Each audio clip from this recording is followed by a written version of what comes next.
Tucked away in the woods of Purvis, Mississippi is row after row after row of travel trailers. You paid more than $2 billion for these trailers, and not one of them is being used. Some have never been used. It's enough to make you sick. Sharon Swan watched these trailers move in across from her house 3 years ago. In all honesty, it's been the pits.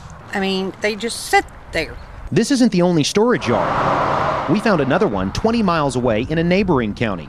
All of these sitting unused while hundreds of people in southeast Texas are asking for a place to live after Hurricane Ike destroyed their homes. As far as the eye can see, there are trailers. Well, as far as the eye can see here, people need trailers. Kurt Miller lives in Bridge City, a town heavily damaged by Hurricane Ike. He has a hard time understanding why FEMA won't let anyone use these trailers, especially since we're almost 2 months out from Ike's landfall and some people are still living in tents in their front yards. For the government to have trailers laying somewhere, that's a crime. That's a crime. To me, this is incompetence. Those trailers belong to the American public. In all, FEMA has 120,000 of these trailers sitting unused in storage lots around the country. These trailers were bought after Hurricanes Katrina and Rita to house those who lost their homes. These trailers were also supposed to be used for future disasters like Hurricane Ike. Orange County Judge Carl Thibodeau asked FEMA for these trailers for his residents. They decided they were out of the trailer business, and that was it, case closed. That's because some of those who lived in these trailers after Katrina and Rita claimed high levels of the preservative formaldehyde made them sick. This spurred a wave of lawsuits against FEMA, so the agency decided no one would be allowed to live in these again. People in southeast Texas are willing to waive any liability. They're not going to sue anybody. They just want a place to live.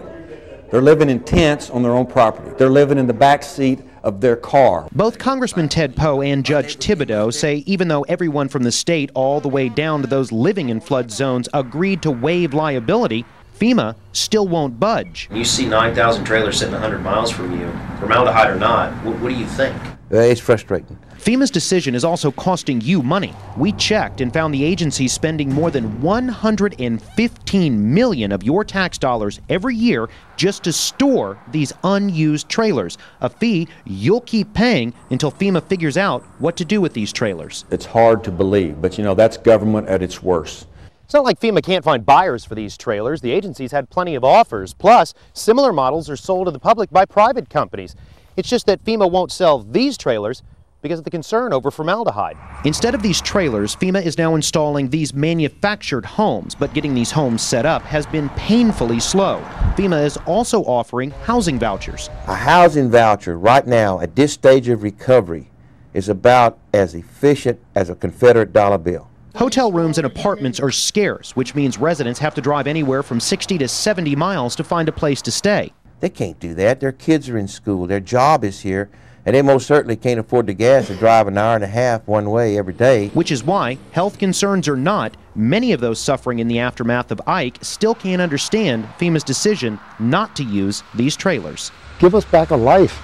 I mean, this devastation here is just horrendous. In the end, FEMA officials say they want to make sure the safest housing possible is provided.